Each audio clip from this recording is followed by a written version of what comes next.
காசு இருக்கிற எத்தனை பேரு இன்னைக்கு படிச்சவனுக்கு அடிமையா இருக்காங்க தெரியுமாடா? ஏய், நம்ம கிட்ட படிப்புங்கிற ஆயுதம் இருந்தா உலகத்தையே மாத்தலாம்.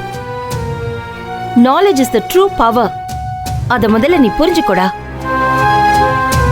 உன்கிட்ட இருக்கிற சொத்தை இன்னொருத்த வாங்கலாம், விக்கலாம்.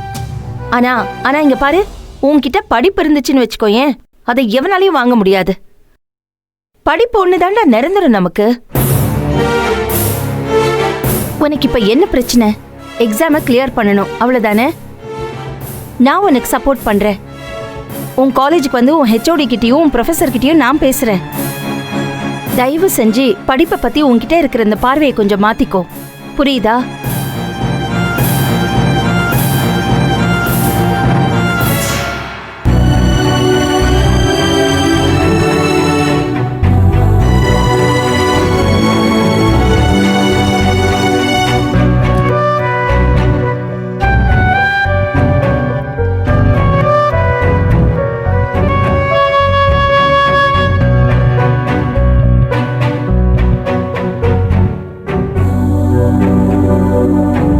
என்னவா அவனுக்கு காலேஜ்ல இருக்கிற அரியர்ஸ கிளியர் பண்றதுல பிரச்சனை போல. அவன் படிப்பை பத்தியே தப்பா பேசிட்டு இருக்கான். எதுக்கு படிக்கணும்னு என்ன தெரியுமா சொல்றான்? காசு இருக்குல்ல அப்படின்னு சொல்றான். விதை ஒண்ணு போட்டா சொரம் ஒண்ணு முளைக்கும். இந்த கூட்டத்துக்கே உள்ள புத்தி அப்படியே வந்திருக்கு. வேற என்ன சொல்றது? நான் அப்படி விட மாட்டேன். சொல்லிட்டு அவன் கிட்ட நான் காலேஜுக்கு கூட்டிட்டு போறேன்னு.